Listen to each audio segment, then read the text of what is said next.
Olá, está começando agora mais uma edição do programa TV Câmara Entrevista, aqui pelo canal 16 da NET, onde semanalmente trazemos um assunto polêmico, curioso, de informação para a nossa comunidade. Hoje vamos falar sobre as questões que envolvem a questão natural, a questão do meio ambiente, as questões das energias renováveis, dos recursos naturais. Afinal de contas, é o nosso planeta Terra aí pedindo socorro e todos nós com as nossas responsabilidades com relação a esse tema. Para isso, nós estamos recebendo no TV Câmara Entrevista de hoje o engenheiro Oscar Betke. Ele é sócio titular da TTP Transform.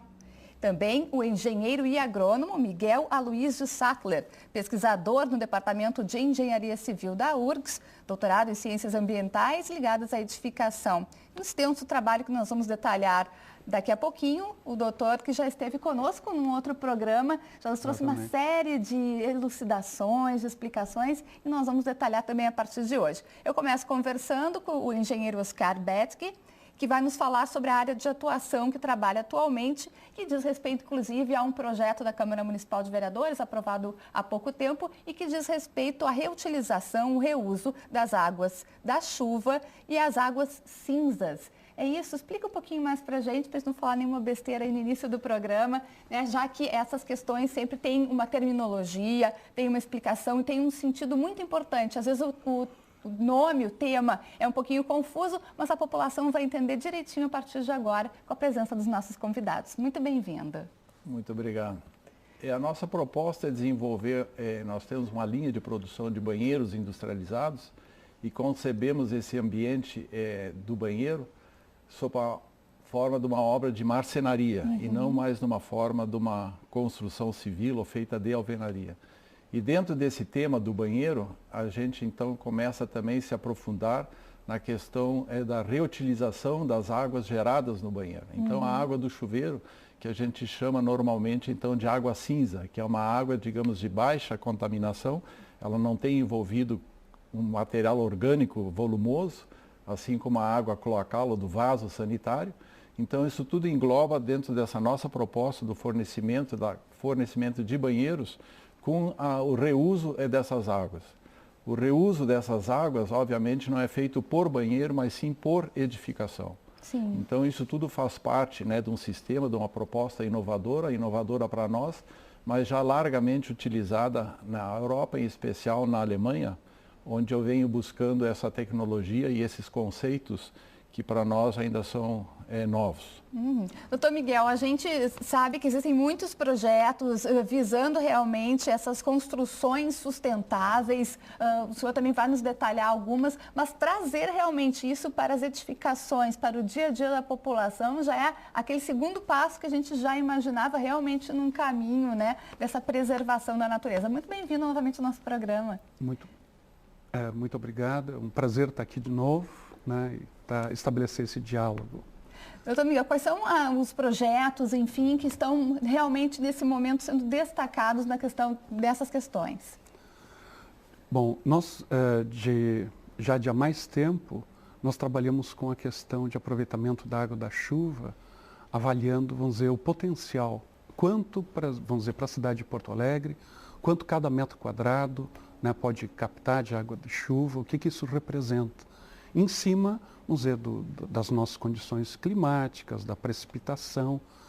E a gente vê, vamos dizer, nós temos um protótipo em onde uma dissertação de mestrado foi desenvolvida, é um protótipo de habitação popular, tem 60 metros quadrados de telhado, nós temos, e é fácil contar nos números, estabelecendo os números, temos 1.300 milímetros de chuva por ano, então nós teríamos o equivalente a 78 mil litros por ano, né, 78 metros cúbicos como esse potencial.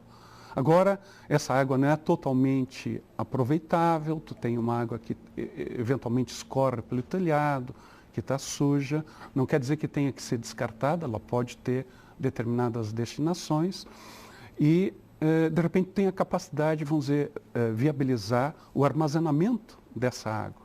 E muitas vezes, vamos dizer, armazenar, nós temos uma chuva torrencial, 50 milímetros ou mais, e para armazenar tudo isso ficaria bastante caro. E, de repente, o benefício, né, associado a esse custo, muitas vezes não compensa assim uma grande escala. Né? Mas eu vejo que as possibilidades são muitas com o aproveitamento das águas cinzas. Né? E, de repente, nós temos, vamos dizer, se a gente vai pensar quantos tipos diferentes de água, de repente, entram na casa da gente. Tem a água suprida pelo serviço público, pelo DEMAI em Porto Alegre, a possibilidade de aproveitar a água da chuva. Nós temos água que a gente consome no dia a dia, né? Cada vez mais, a gente estava comentando isso, as águas que vêm engarrafada, né? E de repente, o pensar em como a gente pode racionalizar esse uso, e particularmente com as águas servidas, ou as águas residuárias, de que modo a gente pode dar uma destinação, enquanto eles têm esse potencial de destinação.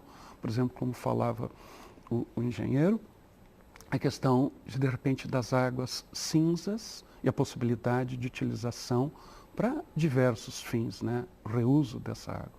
Então, Miguel, eu não sei, Oscar, se foi pela questão que no verão, em vários verões passados, a gente teve problemas com o gosto da nossa água, né? Muitas vezes até num cafezinho, numa máquina de expresso, a gente sentia um gosto diferenciado dessa água, mas a impressão que se tem indo aos supermercados hoje é que realmente as pessoas adotaram totalmente, ou comprar, né, a água mineral ou aparelhos para a sua cozinha, para, né, enfim, purificar essa água, mas realmente é muito difícil hoje a gente ver as pessoas abrindo a torneira, servindo um copo d'água e bebendo. Claro, cada um, né, nas camadas sociais muitas vezes não tem acesso, e ter água na sua casa já é um grande passo. Mas, digamos assim, uma classe média, realmente a utilização desse tipo de água. E aí o preço, né, que nós estávamos comentando, não só para água para beber, mas a água mesmo que a gente abre a torneira da nossa casa, como está ficando caro, né, a nossa água, a nossa luz, essas questões todas. Então, como é que o senhor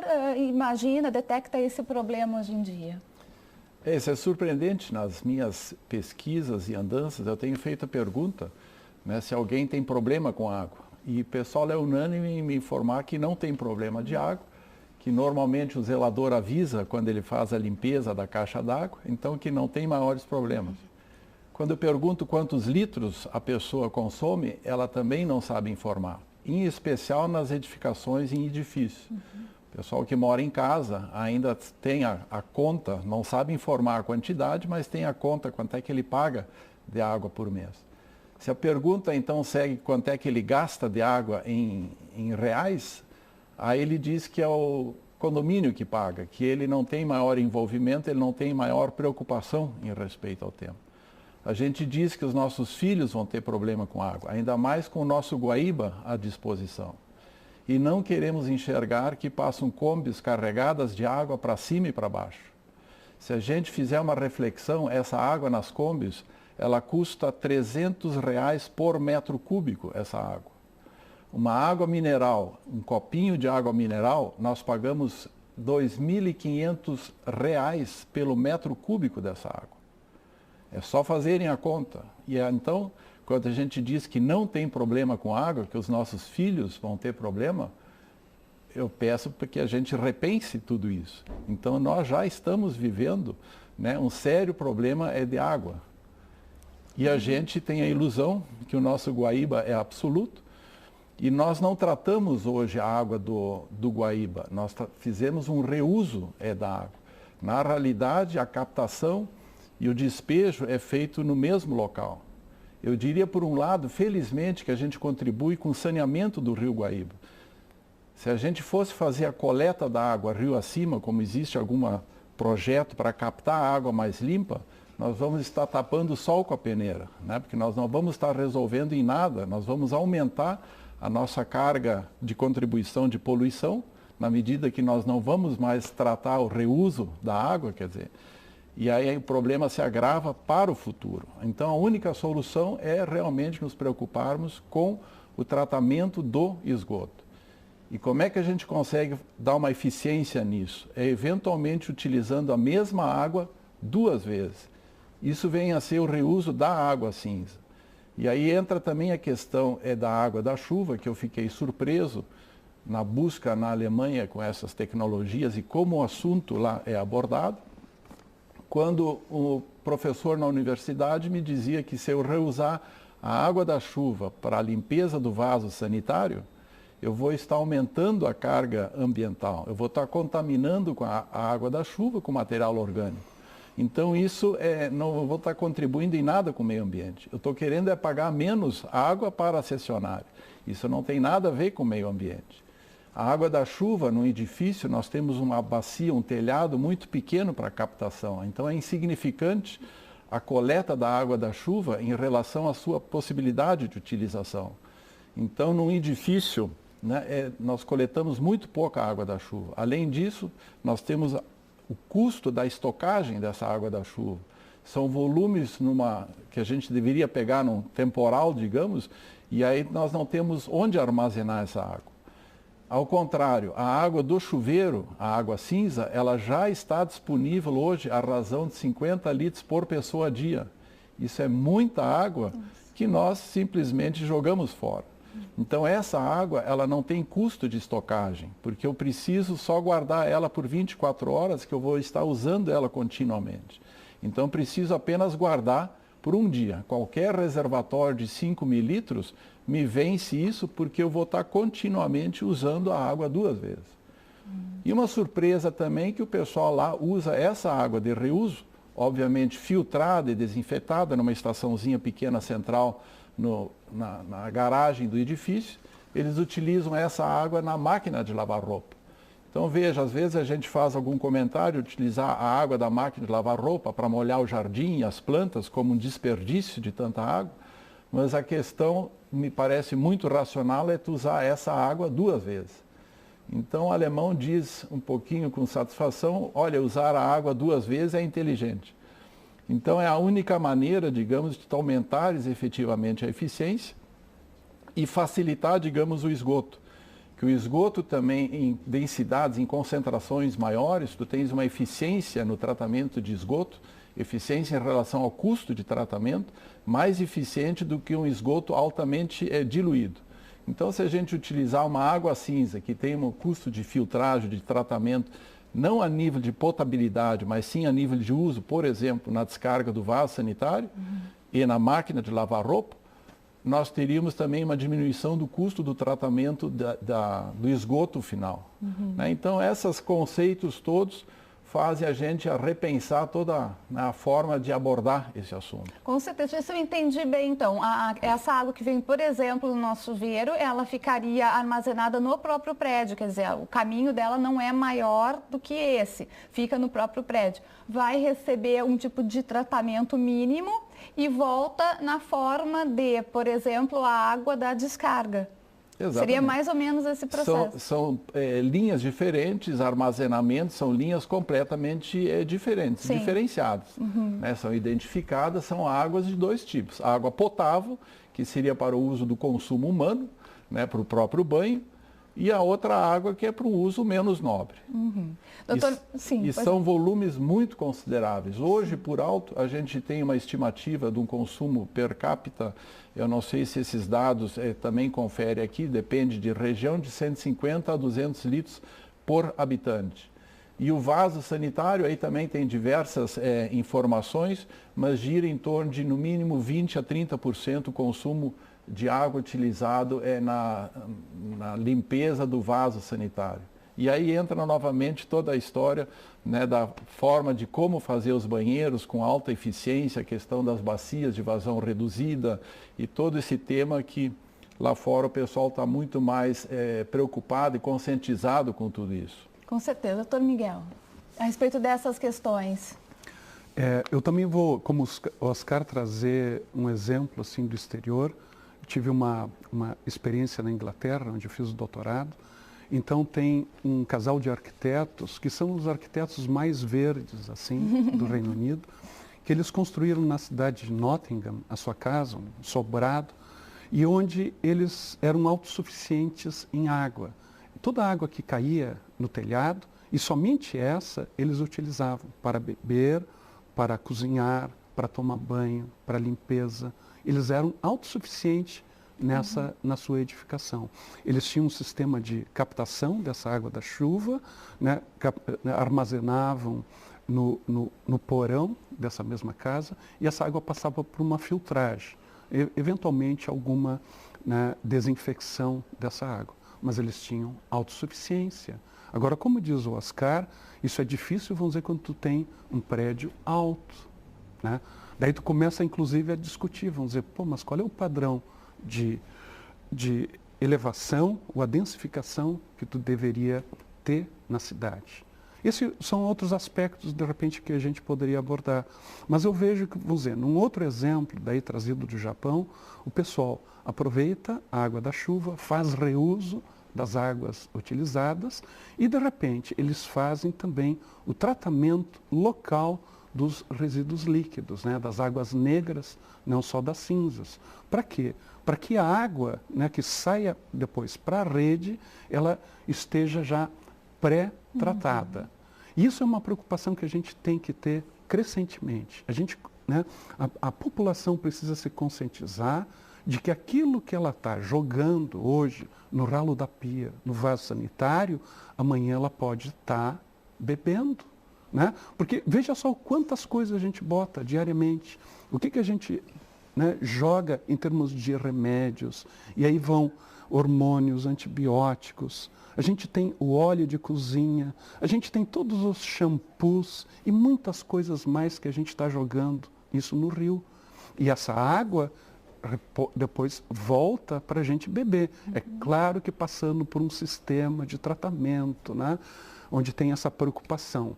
Mas eu inclusive menciono, né, quando o nosso atual diretor do DEMAI assumiu, ele estava justamente naquela época que tu falasse, que era a época das secas e da concentração de algas, desenvolvimento de algas no Guaíba. E ele né, contatado a respeito, e mencionou, olha, o problema de água em Porto Alegre não é de quantidade. A quantidade que a população absorve é ínfima perante o fluxo, a vazão do Guaíba. O problema é de qualidade. E ele retrata, ele menciona depois em outro periódico local, né, a qualidade da água do Guaíba é pior possível. Mas é ruim por quê? Porque nós temos, de repente, metais pesados, resíduos industriais. Veja o que aconteceu, né, 1 ano, 2 anos atrás no Rio dos Sinos, aquelas 80 toneladas de peixe. Imagine o que era essa qualidade de água, né? Dizem que extravasou, de repente, de um sistema de tratamento de resíduos industriais. Mas nós temos os agrotóxicos. Com isso, de repente, as águas de lavagem, vamos dizer, da própria cidade. Nós temos muitos prédios onde as tintas utilizadas, elas têm biocidas, têm fungicidas para impedir o desenvolvimento de fungos. Né? E isso tudo é lavado, tudo assim pro ralo. Vai para o Guaíba, da onde a gente está suprindo de água.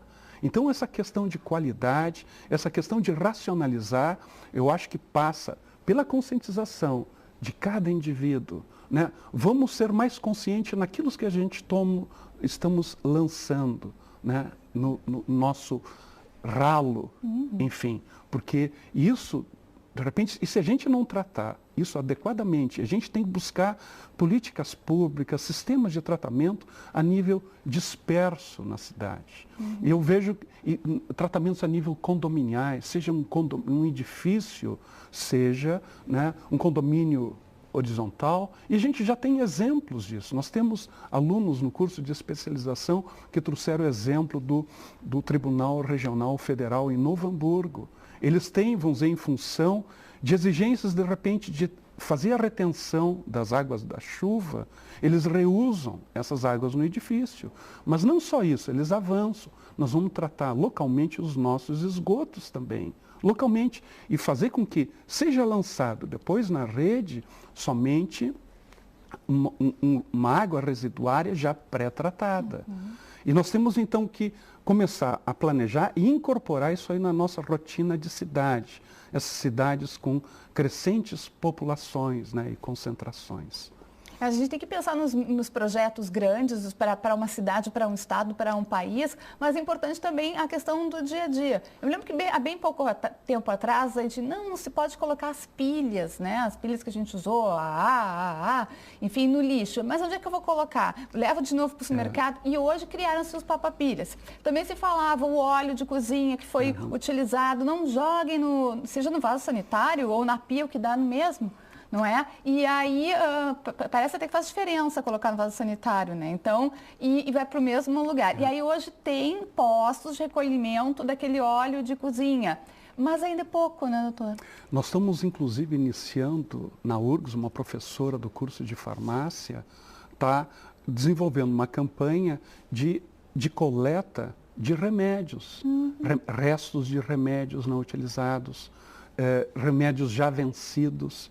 Veja bem, onde é que vão parar esses remédios, né? O que a gente faz líquidos, disso por todos, exemplo, líquidos, joga no ralo, né?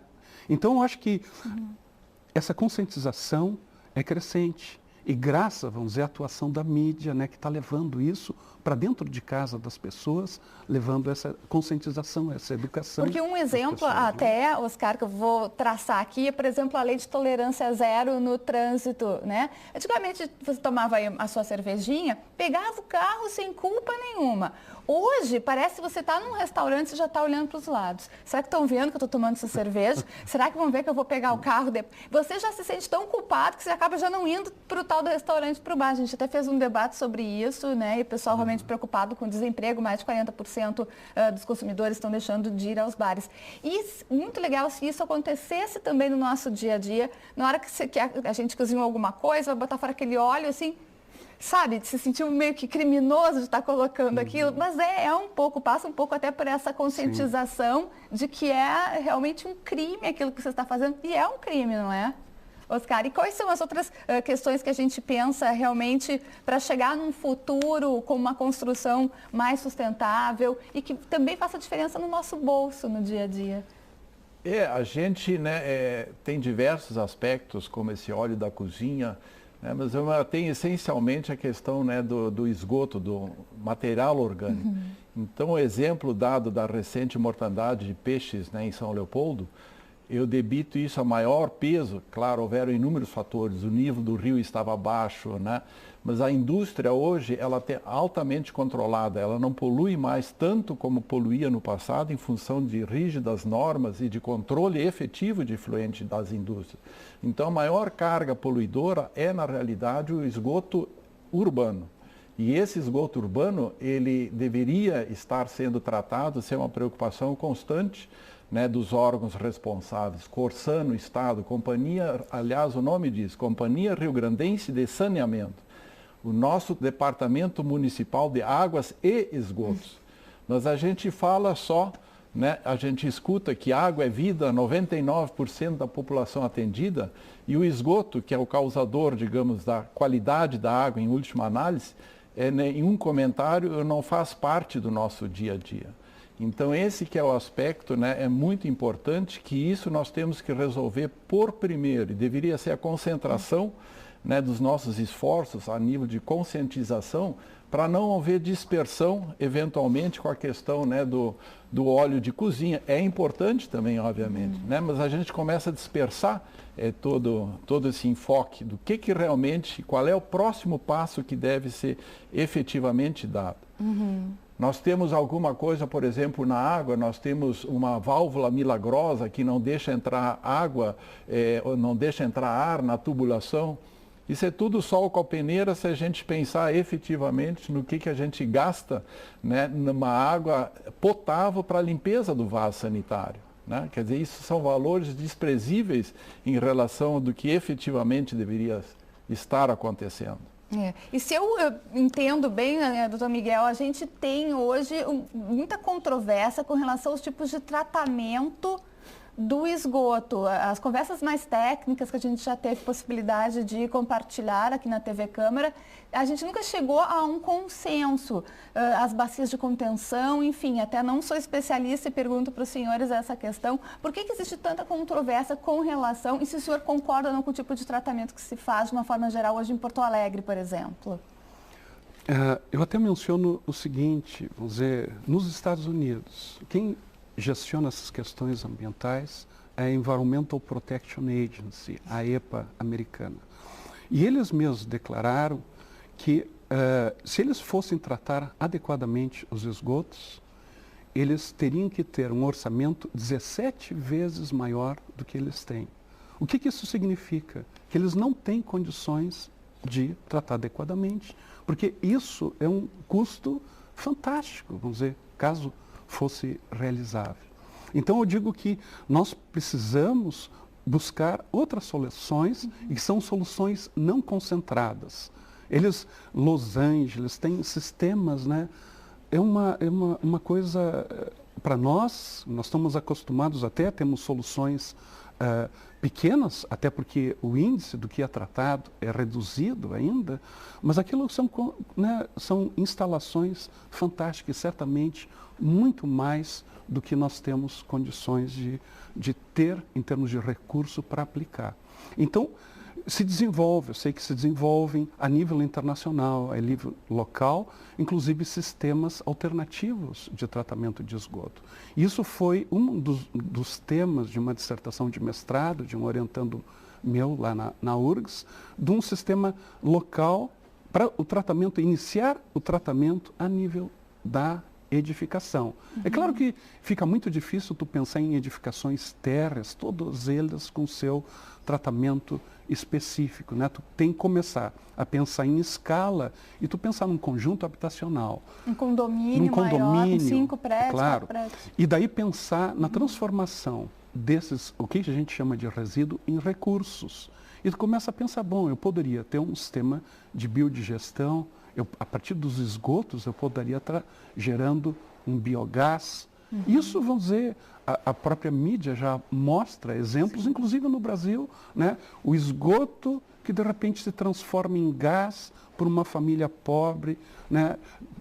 Passar daquelas soluções muito insalubres de queima, sem tiragem, né? Queima de lenha, coisa assim. Então, digo, mas isso são sistemas que requerem, então, trabalhar com a natureza, eu digo, nessa transformação de resíduos em recursos, trabalhar com natureza e uma sucessão de sistemas de filtragem. Isso tratando, vamos dizer, adequadamente, tu pode chegar, de repente, até ter, como apontado nessa referência que eu fiz, a criação de peixes, e em condições, vamos dizer, adequadas em termos sanitários, sem problemas de contaminação. Isso tem esses exemplos no Brasil, mas tem exemplos a nível internacional. Tem, de repente, universidades onde eles estão investindo nessa questão de prédios demonstrativos. Eu digo que daí tu passa, vamos dizer, quando tu começa a incorporar e a demonstrar, tu passa a integrar diferentes sistemas e tu passa a ter uma visão holística, né, da edificação, da cidade, dos bairros, mas também sistêmica. Tu pensar, de repente, em aproveitamento da água da chuva ou das águas cinzas, em tratar adequadamente os resíduos, não só os resíduos líquidos, os resíduos sólidos. De repente, tu está pensando na questão energética, de como tu vai pensar, né, soluções para hoje e para soluções daqui a 30, 50 anos, quando nós vamos estar numa grande crise energética. De que modo a gente pode racionalizar o uso tanto de água como de energia nas edificações, nos sistemas construtivos, a utilização de materiais que sejam produzidos localmente e sejam, nessa produção local, estejam gerando renda, estejam gerando empregos, materiais que não viajem tanto, né? Em sendo locais, não façam viagem de 1.000, 2.000, 3.000 quilômetros até chegar à nossa construção. O que essas viagens implicam? A queima de combustível cada vez mais escasso, as emissões gasosas, a degradação das estradas e dos veículos de transporte. A gente começa a pensar, inclusive, naquilo que nos supre, aquilo que entra nas edificações em termos de alimentos, da onde isso vem. Um levantamento feito em Porto Alegre ainda na década de 90, para Porto Alegre, feito na SEASA, buscando saber da origem dos materiais, dos produtos que lá chegavam, computando aqueles que eram produzidos em Porto Alegre, no município de Porto Alegre, na Grande Porto Alegre e em outros estados. A distância média dos alimentos lá comercializados era 560 quilômetros. Agora, tu olha nos Estados Unidos, são em média para todo o país, eles têm estatísticas mais, né, detalhadas, é 2.500 quilômetros. Da onde que, como é que essas cidades vão se abastecer no futuro com uma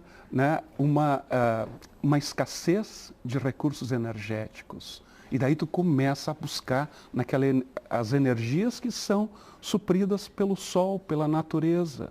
E eles estão pensando, de repente, em soluções a partir de fazendas fotovoltaicas para a produção de energia. Mas isso são uma série de questões que, como digo, tu tem que pensar holisticamente cada um dessas partes, mas num todo coeso, sistêmico, né? Buscar integradamente. Com certeza, até porque, doutores, se formos pensar na ponta do lápis, quer dizer, vai sentar no condomínio, com seus condôminos, o síndico, vai colocar no papel quanto se vai gastar para tentar qualquer tipo de alternativa dessas, lógico que não vai se fazer. Né? Porque num primeiro momento sempre vai ser mais caro um tipo de investimento, mas no futuro, quer dizer, então pensando no futuro, pensando holisticamente, como o Miguel fala, é essa a importância. E também, daqui a pouco, uma questão de incentivo. Bom, esse condomínio, que envolve 200, 300 pessoas, está reutilizando água da chuva ou fazendo outro tipo de aproveitamento, bem, que ele tenha um incentivo em forma de pagamento de impostos. Talvez também já seja um fator bem motivador, será que não? Não, sem dúvida, qualquer iniciativa tem que ser feita. Só que eu lembro também, o quanto antes a gente começar com isso, nós estaremos caminhando no rumo certo. Então, que nem você colocou, eventualmente, numa reunião de condomínio, apresentar um investimento, quanto antes ele iniciar, ele vai ter que ser feito, isso é inquestionável, ele vai ser feito. Então, quanto antes se iniciar esse processo, a prestação é menor, né? Se a gente empurrar isso para frente, isso vai ser cada vez mais difícil e mais oneroso. Então, esse processo ele tem que começar já, inevitavelmente, com pequenas atitudes individuais e principalmente com a conscientização, né, do quanto nós já estamos pagando hoje por tudo isso e não nos é fornecido. Né? É a questão que eu comentava há pouco, Departamento Municipal de Águas e Esgotos. Na nossa conta aparece a água, a especificação de toda a água, e bem pequenininho está ali escrito serviços de coleta de esgoto. O que vem a ser isso? Ele apenas recolhe o esgoto e nem é numa tubulação destinada para esse fim, mas aproveita o coletor pluvial, que na nossa cidade é a incumbência do DEP, Departamento de Esgotos Pluviais. Como esse esgoto pluvial, normalmente ele só está cheio em dia de chuva, então nós vamos utilizar o esgoto para largar nesse cano que está disponível e até no dia de chuva ele aproveita para lavar tudo. Então, e por isso nos é cobrado 80% do valor do metro cúbico da água. Isso aparece na nossa conta, mas muito pequenininho.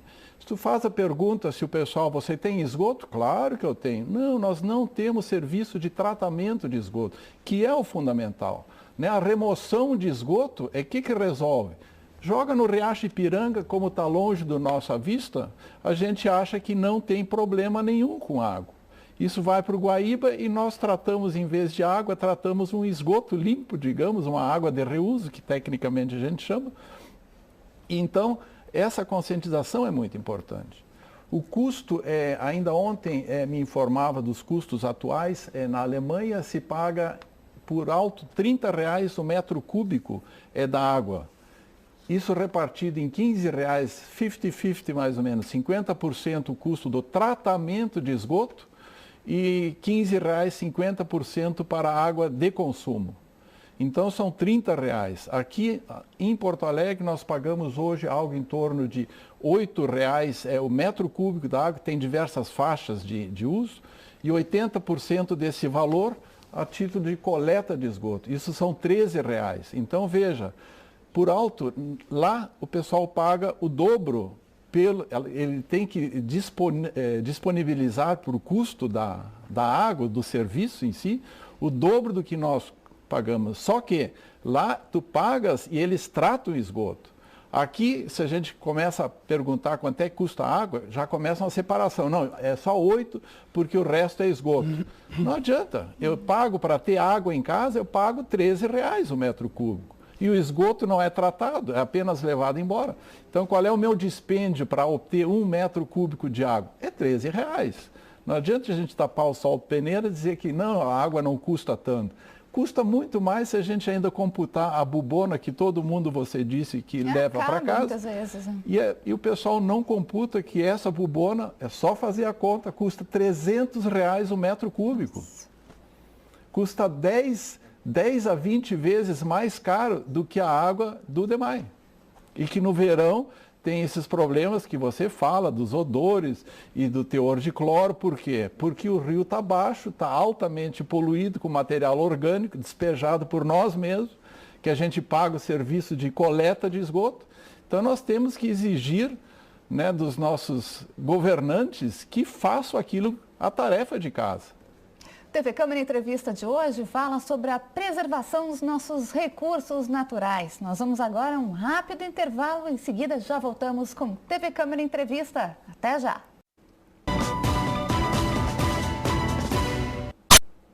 Estamos de volta à TV Câmara Entrevista, hoje falando sobre a preservação dos nossos recursos naturais. E eu volto perguntando ao engenheiro e agrônomo Miguel Aloysio Sackler a respeito das questões de sugestões para que as comunidades, os condomínios, enfim, as pessoas de uma forma geral, que tomarem iniciativas, né, de projetarem formas de tratamento, seja de esgoto ou de alguma outra fonte renovável, se elas poderiam ter algum tipo, então, de incentivo fiscal. Doutor, o que o senhor acha? Como é feito também em outras partes do mundo? Tá. Eu até gostaria de recuperar uma coisa contigo que tu perguntasse antes, sobre a questão de o investimento que a gente faz, de repente, para fazer, por exemplo, uma construção mais sustentável, mais verde. E eu me baseio assim, em declarações de quem tem construído dessa maneira, né?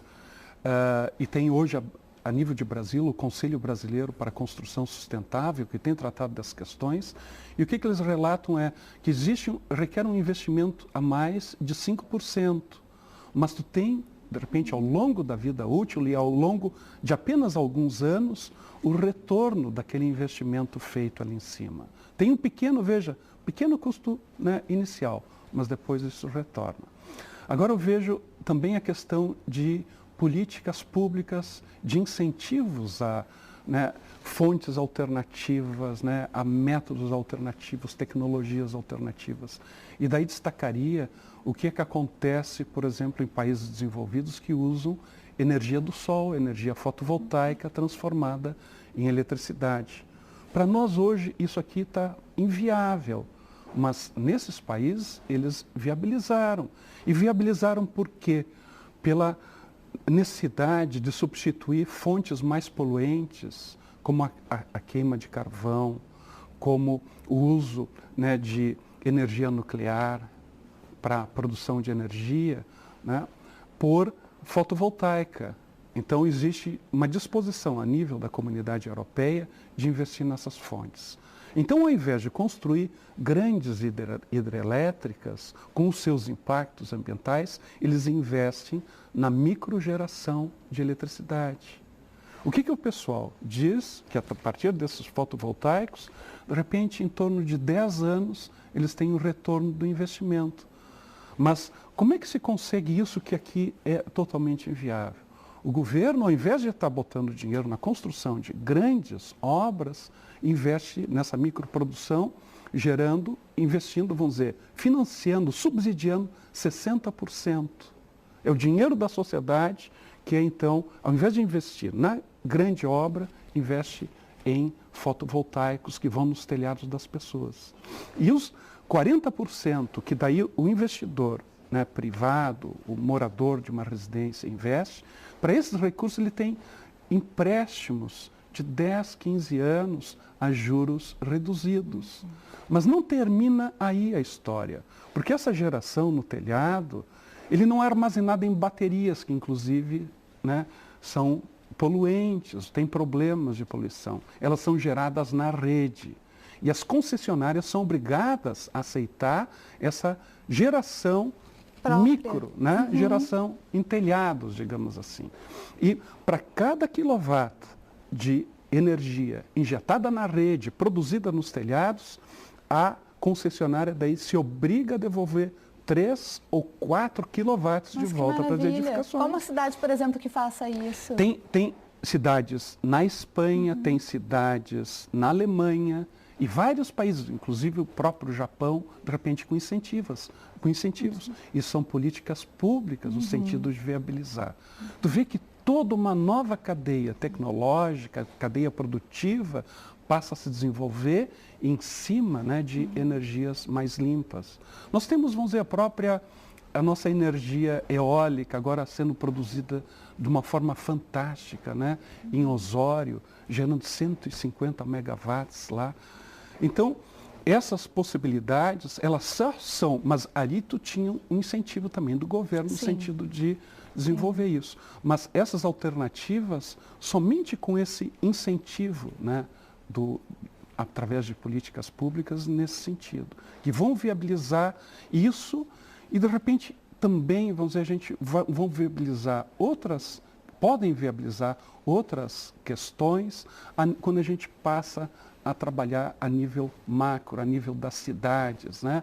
No sentido de mobilidade urbana, de planejamento, que a gente começar a planejar, né, para daqui a 30, 50 anos nossas cidades, quando nós vamos nos defrontar não só com o problema de água, tão crítico, cada vez mais crítico em todo o mundo, a questão do esgoto, dos nossos resíduos onde lançar, a questão energética, a questão dos alimentos.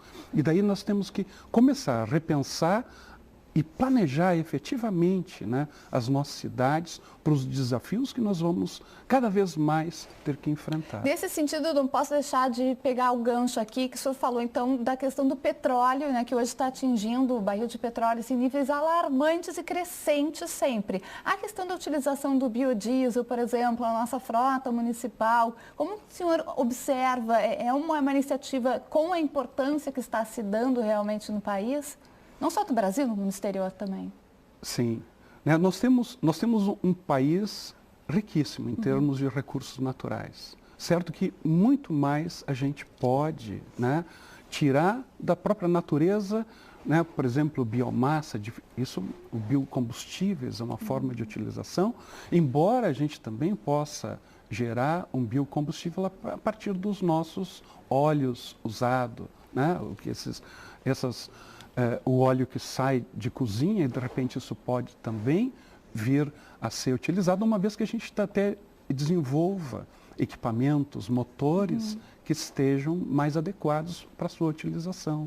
Mas eu acho que nós temos um horizonte grande ainda de utilização dos recursos naturais. O perigo é aquele instante que, de repente, a produção, né, seja direcionada, né, a esses combustíveis em detrimento da produção de alimentos, e esses combustíveis a gente continue utilizando dessa forma perdulária, né, irresponsável como a gente tem utilizado hoje em dia. Começa, né, a pensar na eficiência do desenvolvimento, inclusive, de motores. Quão pouco tem evoluído, né, ao longo dessas décadas de utilização dos motores da explosão. E, na verdade, a gente tem irracionalmente investido em automóveis, aqueles grandes carros que não fazem mais do que 4, 5 quilômetros com litro de combustível. Isso não é racional, né? Então, passa muito por essa racionalização, né, antes até de invadir novas fronteiras agrícolas com áreas de produção de combustíveis, né, alternativos. Oscar Betzke, você tem uma área de atuação também principalmente na iniciativa privada, né? Quais são então os projetos e realmente o que a gente pode estar pensando para o futuro, que muitas vezes administram um condomínio, né? Pessoas que moram numa certa área geográfica que realmente estão pensando desde a conta da água individualizada, que também já é um passo, porque você parece que sente mais realmente qual é o seu gasto, né? Porque fica individualizado para daquela família e não se dilui em todos os moradores de um prédio, por exemplo? Quais são as outras iniciativas que você nos traz? É uma série de iniciativas, a principal realmente eu vejo que é a conscientização, quer dizer, a gente efetivamente saber o que está à nossa disposição, quanto nós pagamos já por esses serviços e o que eu posso fazer individualmente, né, já a partir de hoje, com inúmeras providências de racionalização, de economia, de procedimento, de atitude. Mas o ponto importante mesmo é juntamente na questão dos nossos governantes, né, do envolvimento e da real consciência de que tudo isso representa. E buscar essas informações que já hoje estão disponíveis em outros países, que não precisamos reinventar a roda e começar de um zero. Vamos fazer exatamente o que o pessoal já fez e já passou por todas essas etapas. Você falou na questão da medição individual.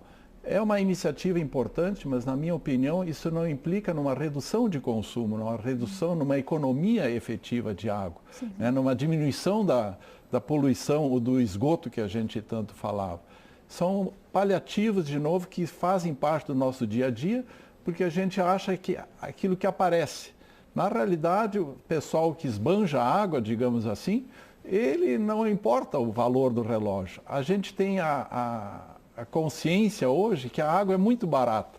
Então, não é por causa disso que eu vou deixar de gastar em abundância a água. Mas é todo um aspecto macro que a gente mencionava que é muito importante.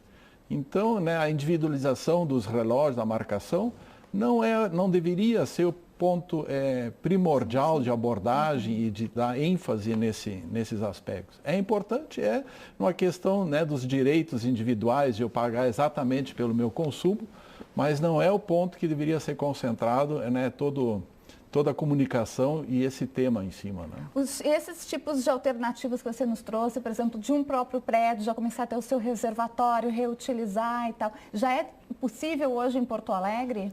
Graças à iniciativa, né, desse projeto que está em andamento, não sei se já está aprovado, se tem que passar pela sanção do prefeito, começam a ser tomadas, né, atitudes racionais em respeito a esse tema todo.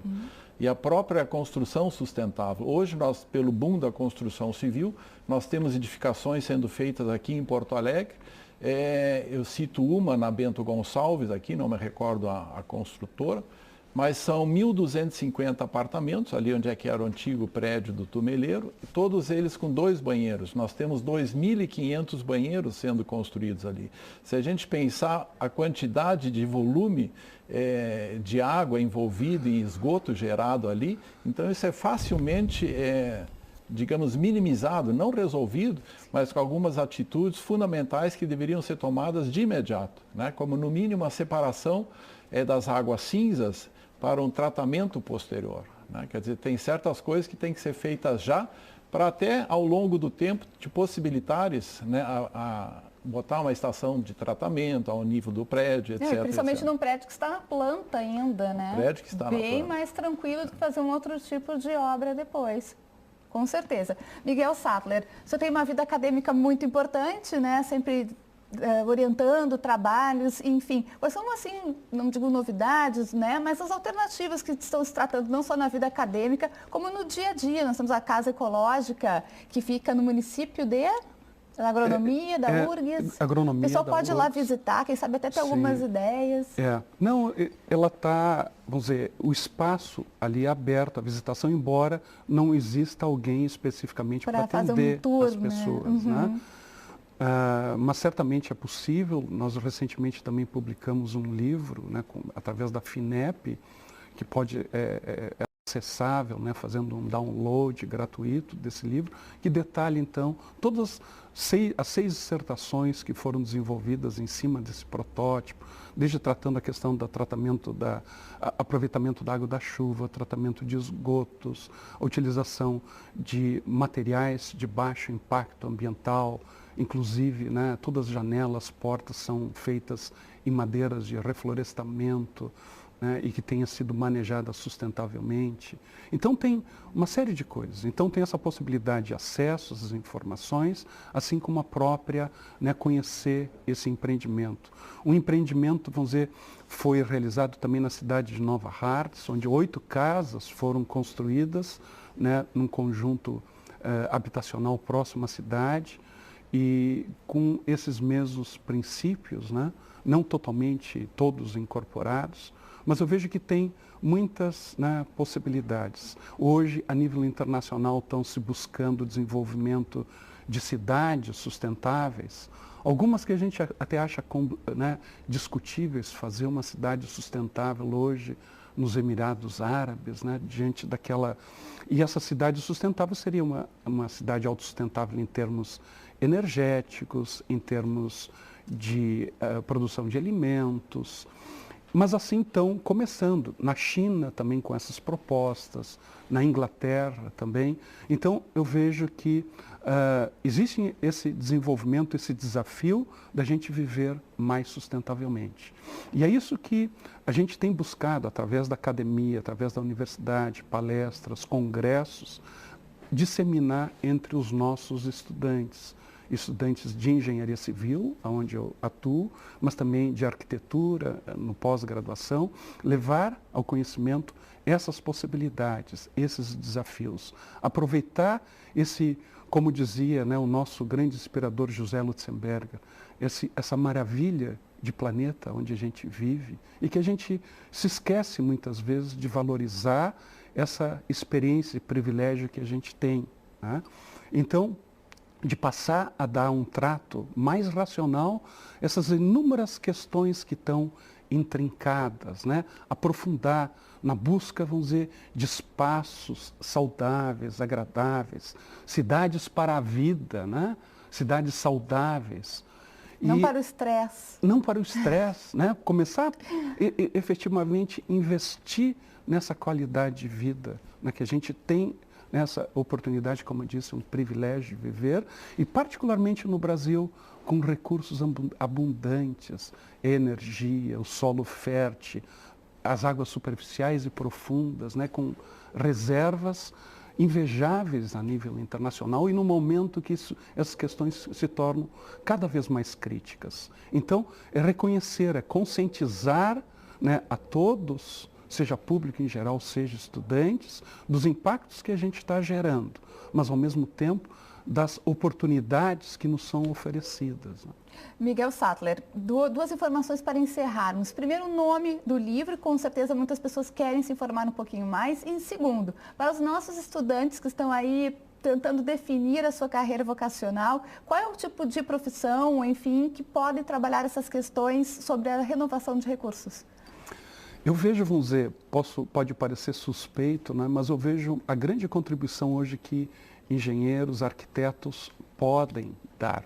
Se o setor da construção civil, ela consome 50% dos recursos naturais a nível global e ao mesmo tempo gera 50% dos resíduos, através da construção e demolição, 50% dos resíduos urbanos são gerados.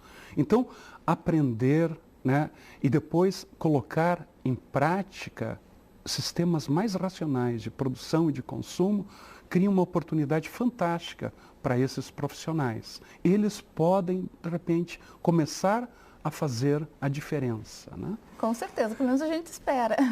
E por outro lado, nós temos, o livro está disponível no site, né, que a FINEP mantém, que é www.habitare.org.br. Depois, abrindo esse site, tem uma colunazinha, né, de destaques. Então, é um livro que trata das nossas experiências com construções mais sustentáveis. A Casa Alvorada e o conjunto esse habitacional, que a gente chamou de um Centro Experimental de Tecnologias Habitacionais Sustentáveis, que pode ser buscados e, como disse, né, ali verificar um pouco dessas possibilidades, né, que a construção pode oferecer para um mundo mais sustentável. Eu agradeço a presença do Miguel Aloysio Sattler, também do engenheiro Oscar Betke, aqui do TV Câmara Entrevista de hoje. Agradeço a presença de vocês. Agradeço também você em casa que nos deu atenção ao longo do TV Câmara Entrevista que chega ao final. Muito obrigada pela companhia e até o nosso próximo encontro. Até lá!